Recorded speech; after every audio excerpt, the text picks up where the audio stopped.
Yeah. You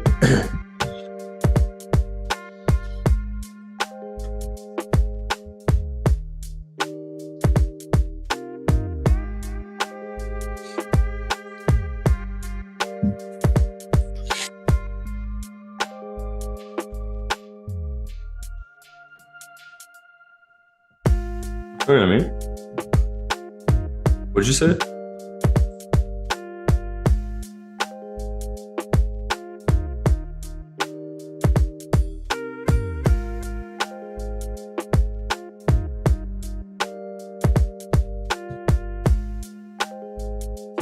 No, that's a vape.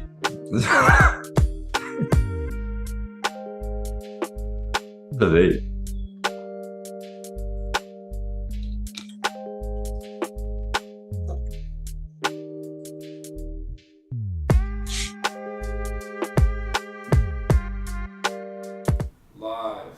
Yo, what's going on, guys? And we are here. It is Friday, November 3rd, 2023. We had a 4-game window last night. No, 3-game window, right? 4-game window. We're here with Jackson, Henry, and Jazz Baby. How you doing today, Jackson? I want L's in the chat because this fucking dude look, the number one draft pick in the NBA this season, the generational talent from the country of Francois, dropped how many points? Anybody? Any guesses? Any guesses to the number one draft pick, Victor Wembanyama, the Frenchman? 11 How many points. points did he have last night? 37. Oh, almost 38. Who's on the cover of today's show? Is Paolo Banchero. This fucking Magic fan. Unbelievable. You want me to change it? Well, we already had Wimby as a thumbnail cover for the show earlier this week, and I thought, just to be respectful, we give it to somebody else who had a good game last night. I will put this in a respectful way for all of my Orlando Magic fans. Nobody gives a shit. Victor Wembanyama had 38. You played the Utah Jazz. Good game by Paolo Banchero, I'm sure. It was the Magic Jazz, so like not only did nobody watch it, You're really disrespectful of the Orlando Magic. I hope they win an NBA championship in your lifetime so we can rub it in your face. The Orlando Magic were the second team I saw in my first basketball game. They were my first team. Dwight Howard, Though, Jameer Nelson. let's talk about that Spurs-Suns game. And should we A, go the Spurs are better than we thought, or should we go B, that the Suns aren't that good? Because the other thing is the Suns barely took any shots. Let me pull this up. I was talking to Henry, and I was like, if you looked at it, the Suns were still shooting like 50% from three in the field. They just took at like 7 minutes left at the fourth. I think it was like Spurs had 84 field goal attempts. The Suns had 65. Is that insane? To think about like that big of a discrepancy in the amount of shot attempts by one team compared to the other. And as I pull it up right here, we have it right here. All right, so 132 to 121 was the final field goal. The Suns shot 80 field goal attempts at 53.8%. The Spurs shot 98. The Suns shot 32 threes at 50%. The Spurs shot 37. The Suns got to the free throw line 26 times. The Spurs got to the free throw line 13 times. And yeah, if you look at if you looked at the team stats, you wouldn't. Besides the fact that the Spurs made 8 more shots than them and 2 more threes, 8 of those shots were 2 more threes, so technically 6 more mid-range 2-pointers and 2 more threes. It just goes to show that, I don't know, man. It's a weird way to lose. Like your team wasn't shooting enough. At the end of the game, listen to this. Durant 28, Grayson Allen 16, 31 from Booker. Then their next two leading scorers were Keita Diop at 13 and Drew Eubanks at 13. The rest of the team at 3, 3, 0, 7. That's a fucking problem. You're spazzing, dude. It's all right though. Victor Wembanyama was. Oh yeah, I meant you were tweaking. Oh. I don't care about field goal attempts in a November 2nd basketball game. Tell me. Okay, I want to hear your bit. Isn't it strange though? That's the way they lost. Like they're still hitting their shots. That's not the way the reason the Spurs lost. The reason the Suns lost is because Victor Wembanyama was the best player on the court last night. Tell me if they didn't attempt the same amount of field goal attempts as the Spurs, they wouldn't have won this game. That's like I mean, I know it's 8 a.m. I just woke up 15 minutes ago, but that is gonna be the dumbest thing I've heard all day, for sure. Dumb? Henry, sure. Henry, let's get your feedback into this. So I think this does kind of tie into like the Suns not having to trade blow for blow with some good teams. I do think that this story of the Spurs being and the Suns being bad. But yeah, if you look at the box score, it's slightly a distance from the Suns. I don't see how that's a crazy statement. I know there's no Bradley Beal. And you're efficient from the field. You should win the game. That's a good foundation to win games. But they I guess if Bradley My it was a possession battle to a certain extent. which is weird. My advice to the my advice to the Phoenix Suns, if they want more field goal attempts, which all of a sudden has become this big deal today. Possessions. Lead the field goal attempts. Do you give me the possession number? I bet you it's very Henry, close. can you go to Offensive Saturday? rebounds. The Spurs out offensive rebounded them, and maybe don't have 14 turnovers in a game if you want more possessions, which I'm sure they're like the same amount of possessions. Yeah, it was really close. Possessions from San Antonio 98. All right, so there, 198. So that makes it even worse. They did have enough possessions to go to blow to blow. And they still didn't attempt that field goal. That's suspicious. It's suspicious. It's like they were gunshots. Go watch the game tonight, or go watch the game after this show. Go watch the game. Then you would like. Turnovers are a thing. They didn't have that many. And so are offensive rebounds. It wasn't like they had 14. That's like league average. Yeah. 14 turnovers is not a good statistic. It's like league average. League average is like 10 to 14 more. Anything more like close to 20 is bad. Under 10 is good. Yeah. Okay. Over 20 is good. Or is bad.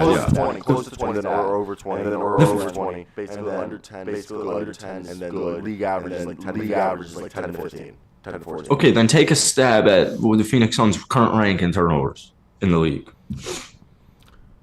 Take a quick stab. How many turnovers per game are ranking wise are they? What number in the team? Probably 20th. They're 29th. It doesn't matter. They turn the ball over a lot. What's their offensive defense? But if you really, this might be a slight. This is this 11-point game. It was way worse at one point. But it doesn't matter. It's November 2nd. It was like a 5 to a 2-point game. Yeah, but they came back. The Suns came back when the Spurs put their bench in. Not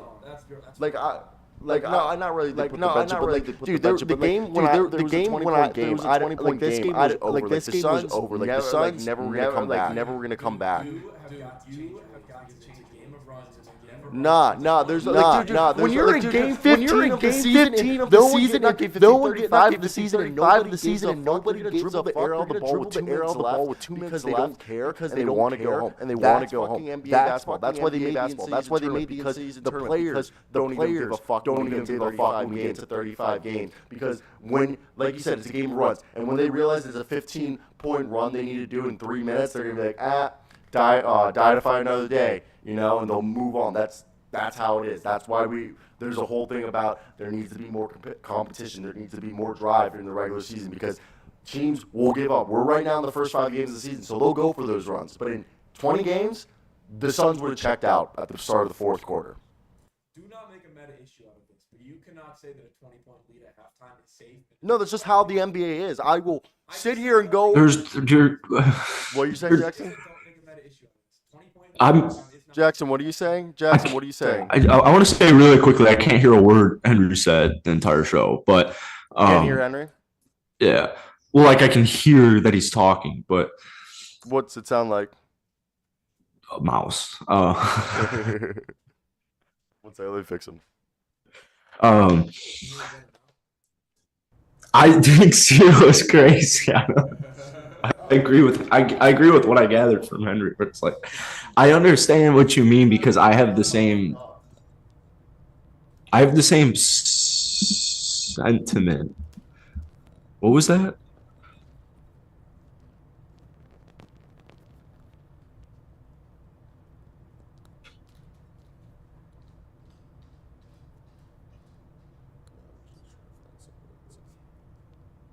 And I was right. The odds Luke shows up are 0. I was right. You got me. You got me. Jackson. What? You hear me? Like barely. Turn up. How about now? Yeah. Okay. He said yeah. Yeah, there we go. Well, I will repeat mine because I kind of agree. You're Because I got to rant too. Yeah, all right. And I want to rant. I want to because I'm gonna agree with what you said. For sure. My whole thing is that this is something that was an 11-point game. That is not a huge disparity. And Phoenix came back. And the counterpoint that they did all the Spurs benches in is ridiculous because a comeback is a comeback. And you have a differential of 6 turnovers and 4 offensive rebounds. That can equate to 11 points pretty easily. And a 20-point lead at halftime is nothing. That is not safe. Any NBA game can come back all the time. It's a game of runs. And the meta issue of teams not wanting to compete and it being a blowout, not caring, it's just like it's just a gigantic over-exaggeration of it's a competitive game, bro. Yes, the first 5 games of the season they'll go on the run. Like no, dude.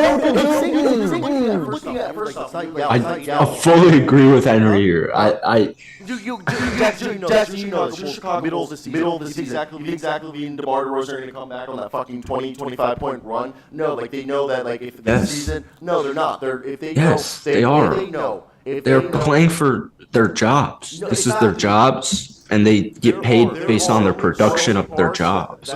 That's there are times where you can hear it, where players are literally like they're we're on the next one. They're done with this game. Okay, that they and then literally have to reinvigorate themselves. All the time, lose their fire. They're just trying to get literally going through the motions. There are teams during the regular season who got to go through the motions. Not every team are the Houston Rockets of last year that would have quit in the fourth quarter. You're not quitting the game because you're down 39-20. You realize 3 threes and it's a 10-point game or an 11-point game. Oh yeah, no, 100%. But you got to have the person. What if you take those 3 threes and you just fucking rim out? Okay, you got to lose the confidence. It's all momentum. When you go on these runs, it's momentum. Like any sport. Okay, you could be the hottest team in the World Cup and go ahead and win the World Cup, and then the next competition, which would be a month later, you could be the worst team. Okay, because you weren't on that run, you don't have that momentum, and that's championship teams are not going to take a night out because they're down 19 points in the first quarter. They're not going to just be like, oh, you know what? Going into the third, going into the fourth, that you're down. It's January 8th. There's still 40 more games in the regular season. That's why. There are many purposes to the game. I can understand a Kevin Durant or a LeBron James is a better one. Like that's what's crazy too is LeBron down 19 is still trying to come back until the clock hits 0 or maybe until the clock hits 3 and it's a 21 point game and they can't come back. Like when we get to like January and stuff, there are times if we like start the time when we get to the 3-minute marker, if those teams are losing by 15 points instead of how they would right now or in the last 10 games of the season where they would fight to the last minutes. They usually, you can literally see, just because I used to bet on these games, and I literally would see them just dribble air out the ball, start dabbing up, and it's like 2 minutes left in the game, and they're down by 12, and like, you know, the team's like, game's over, like, they're gonna take a bad shot, and the next team's just gonna like, the team that's trying to come back is gonna run over, take a shitty shot, and then the team that's winning is going to take the ball back and then just literally just fucking dribble it. Like, it's like not, like, it's boring as fuck, and you're just walking there. You're like, you literally could put up 8 more shots in this 2-minute span. This is the worst thing I've heard. And like I said, this will be the, I know it's 8, pull them up. I know it's 8:20, but this is going to be the worst thing I've heard all day, and it's not even going to be close. That I've seen so many happen. You realize, look me in the eyes. I'll drive to Miami right now, and I want you to look me in the eyes and tell me Yuta Watanabe, the dude who's been on 3 different teams in the last 3 seasons, is thinking to himself as the clock hits 10 minutes in the third quarter and being like, you know what? We're down.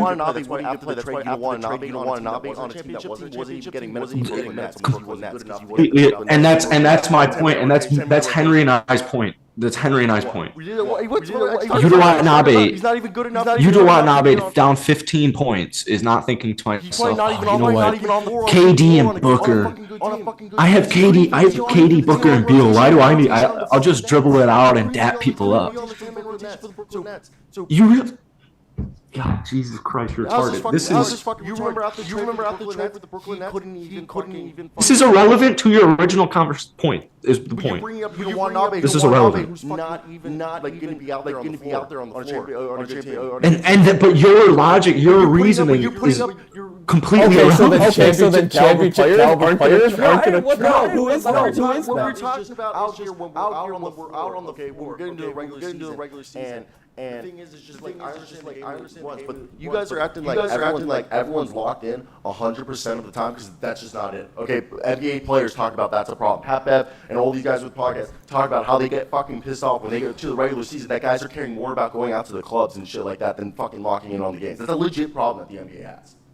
Like, that's like a legit thing that the NBA has a problem. Like, people are more caring about, why do you think players talk about, like, certain teams don't allow their players to go out on road games? That's a huge problem. Okay, like that you literally hear them talk about that all the time. Like, it was with I think the Rockets last year. Was it the Rockets, or was it another young team that they literally were telling them that they fucking like couldn't even, like, they were having a problem when everyone would go out and have like they weren't like involved in the game. They were caring more about the nightlife of the cities they were visiting. Like, that's a legit thing. Like, why do you think James Harden's whole career has been marred by his nightlife, like, shenanigans? Okay, not saying that. But what?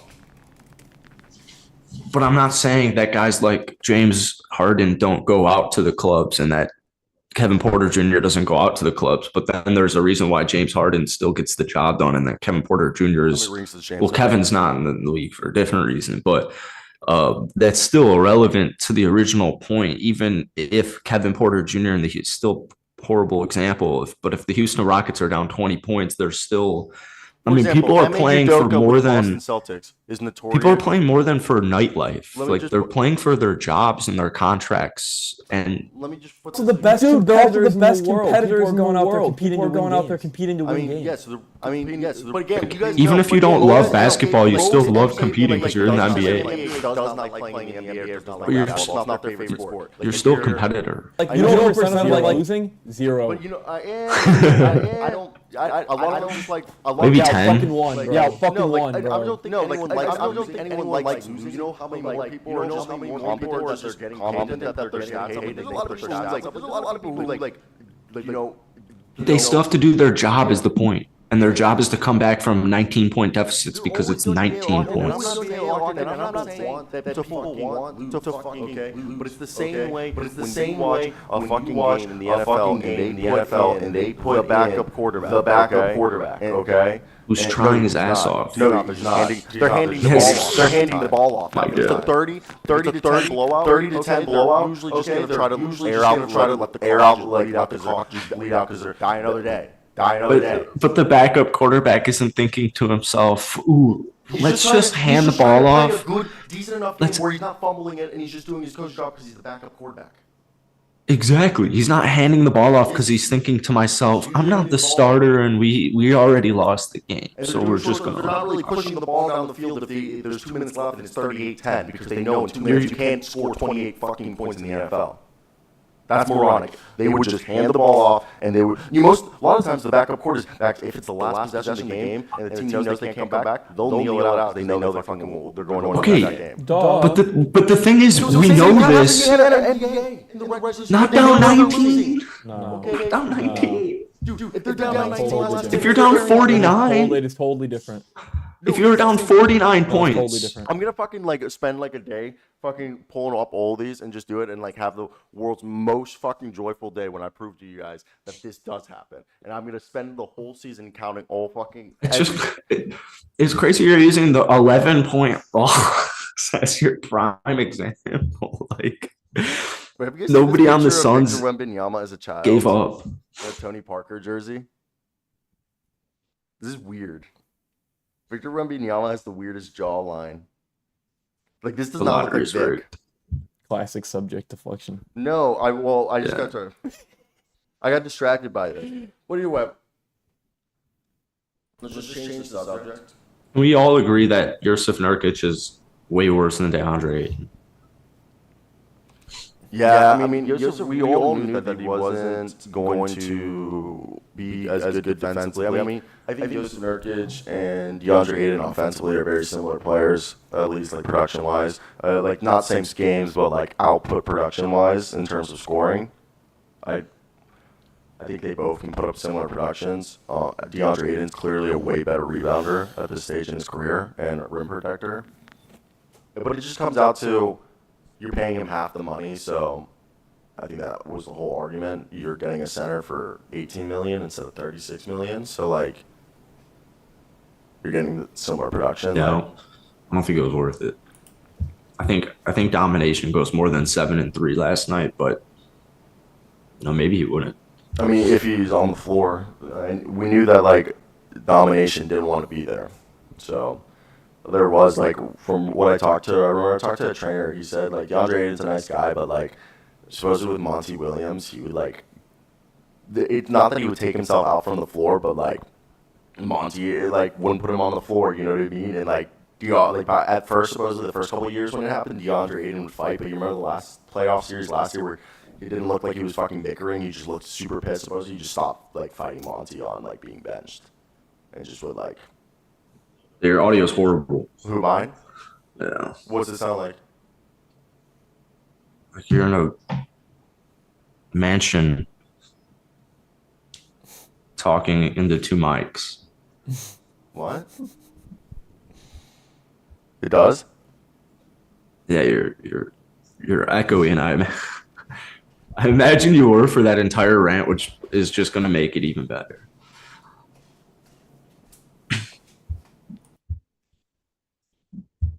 Hello, Thomas. Thomas, do you have any thoughts on this riveting conversation? Either of them?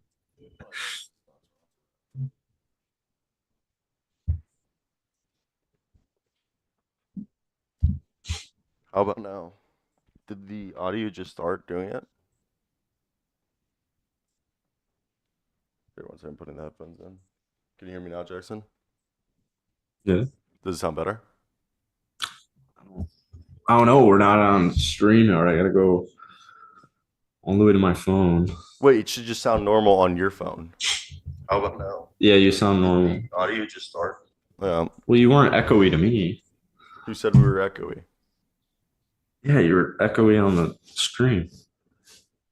That's weird. If You got chats about it, and we'd see it if we were on StreamYard. But well, the whole thing is like the audio you hear should be the same exact audio that fucking the stream should be hearing.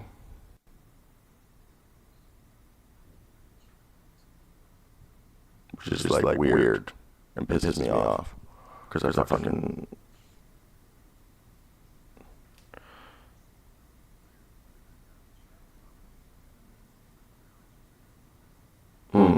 Oh yeah, so they said much better now. I don't fucking know why. I don't know if it was. I don't know why there was an echo. I don't know if it was because we had Henry's mic turned up. It's just fucking retarded. Let's move on to. Let's talk about tonight, or not tonight. Let's talk about the fact that last night's games were they weren't TNT games, were they? no. Which is interesting to say the least. That like I thought Tuesday and Thursday were TNT. So you got yourselves the Sixers, Pelicans, Jazz, and Suns. Shout out Jeremiah Robinson Earl, by the way, for signing with Pelicans. But when we look at the New Orleans Pelicans, this is a game that I actually really enjoyed because there was no Brandon Ingram, no Zion Williamson. So we got to see Matt Ryan drop 20 points. Herb Jones dropped 21. Jonas Valanciunas dropped 23. C.J. McCollum dropped 33. Dude, Jordan Hawkins. This has been kind of a theme for the season. Also, shout out Dyson Daniels, who had a fantastic game. Hit like a game-ending 3. He went 10, 6, and 7.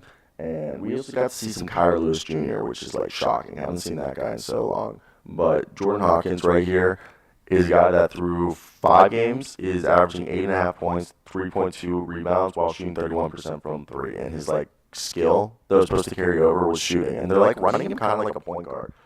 What are your thoughts on the Pelicans? They're getting wins. I mean, obviously, over the Pistons. But they're 4-1. Do you think this is the Pelicans' years, guys? I said it, yeah. Dark horse NBA champ. Zion looks good too. And if you can win without Brandon and Zion, it's pretty good. I almost picked Trey Murphy. Yeah, I almost picked I almost sent a text picking Detroit. Really? To win to change my pick, and then I realized, they lost to Portland. I know Brandon Ingram's injuries from before the season, but what's Zion's recent injury? I didn't see the injury report. Is it an ankle injury or something? Probably back-to-back rest. Henry, you know what? Just rest. Brandon Ingram was from the preseason, right? Before the season. Is it the same knee problem that he was having or the year before? I don't know if it's the same. I think it's unrelated. Because last year was the thing that they took from the way too long from the Ingram that they got pissed off his toe, right? His toe. Those toes, it was, man. Right? The toes. It was, right? The toes. Yeah, I believe. I think it was like his fat toe, like he had like turf toe. It was supposed to be like 2 weeks, and then it took him like 2 weeks, and then it took him like 2 months to come back. Did you know? Do you guys know toe injuries are like one of the worst things that come? Echoing badly.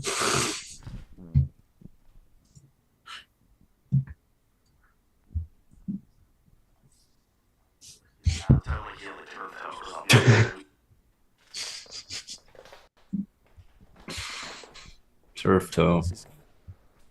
Ingram's injury isn't from before the season. He wasn't injured before the season. Turf toe last season. Watch out for those toes. Kyrie Lewis Jr.'s got a roll this year. I don't know if that's gonna. I guess they haven't been at full strength.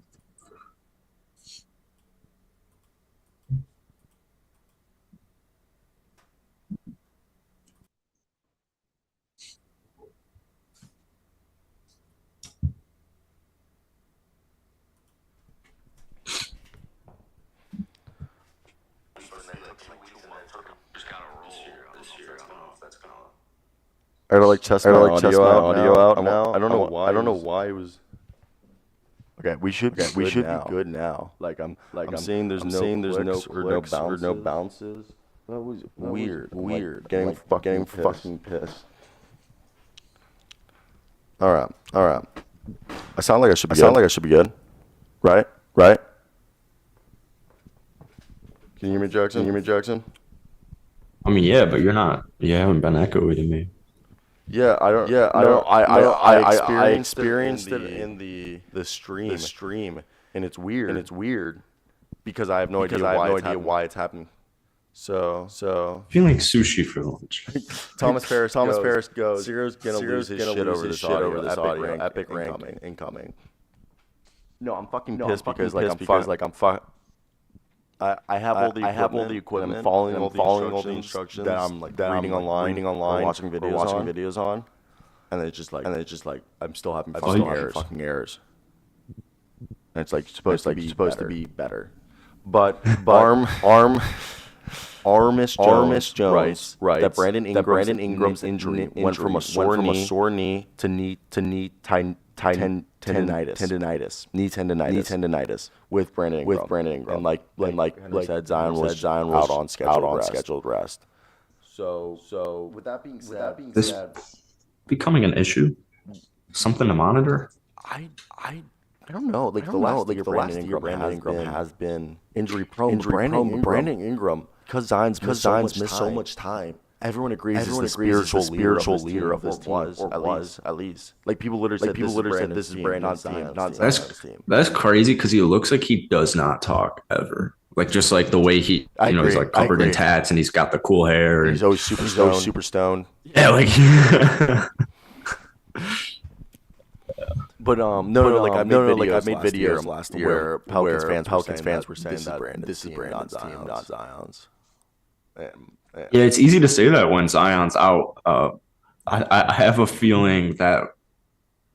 Well, I think Zion's a dark horse MVP, but he's not going to get that if he's arrested. So, I mean, I think Zion by the end of the year is going to be going for like. I think we'll be getting back to that 27-7-7, 27-7-7, 27-7-7, 27-7-7, 27-7-7, 27-7-7, 27-7-7. Can you stop that? Can you stop that? That's like hurting my head. Say it 5 times. No, I can't. Like, I feel like I'm about to go on hocus pocus. This is a dream. Wake up. Wake up 27-7-7. Wake up 27-7-7. If I like start spinning like a circle. I landed in Kansas. I click my toes. We're not in Kansas anymore. Toto. But that's the name of the dog. That's the name of the dog, right? I'll never watch that movie. I don't know. Never. I think that movie will never be watched. You know what movie I'm talking about. Oh no, I don't. I assumed Wizard of Oz. It is. Oh. So you got. Yeah, I think you have. I'm a clockwork orange this and like force watch you. I do need to watch that movie. Clockwork Orange. Yeah. I do too. I just know the references. Okay. Let's go over here and let's talk about the Orlando Magic, who are 3-2. You don't give a fuck about. But I just want to don't care. Next, just kidding. It's just quick segment with the Pistons. Orlando. Would you throw the Pacers in this group? Out of the teams that either missed the playoffs or were a play-in team that aren't like necessarily established teams. So I'm not going to put the Atlanta Hawks in there. But like the Orlando Magic, the San Antonio Spurs, the Indiana Pacers. Who else would be in that group? You could say the Hornets, depending. Okay, Hornets good. But those are the three, and the Nets maybe. This revamp in the Nets. Are you talking whole league or only East? Whole league rebuilding teams. Who would you throw in? Would you say Orlando's the best out of the rebuilding teams? Yeah. Who are the Spurs? There's the Spurs. There's the Pacers. The Spurs have Victor Wembanyama, and Victor Wembanyama was the best player on the court yesterday, so I have to go with the Spurs. I know, but I'm talking sheer talent, like every single player, like record-wise. Which team do you think's gonna end with a better record? I'm going Spurs. Henry. Yeah, I'm probably going Spurs. At least those are the two teams that I think are first on. San Antonio, that's the ultimate factor. Henry, you have the look on the board. Do you see your cable to the black? I think you're a little quiet. Okay. Yeah, that's good. Yeah, right there. This is the one you want to control. But yeah, I think the Spurs are furthest on, the Magic might have their future. I'd say a little bit more, Henry. 80% chance they do, so they're second. Cole Anthony and Jalen Suggs. Even though Cole Anthony comes off the bench. Dude, Cole Anthony. My beginning of the year take on Cole Anthony. I undersold this man. This guy's gotten good. I don't know. Cole Anthony. I'm all on the Cole Anthony trade. So I'm sorry, Cole. When you signed that contract, you just thought it was here.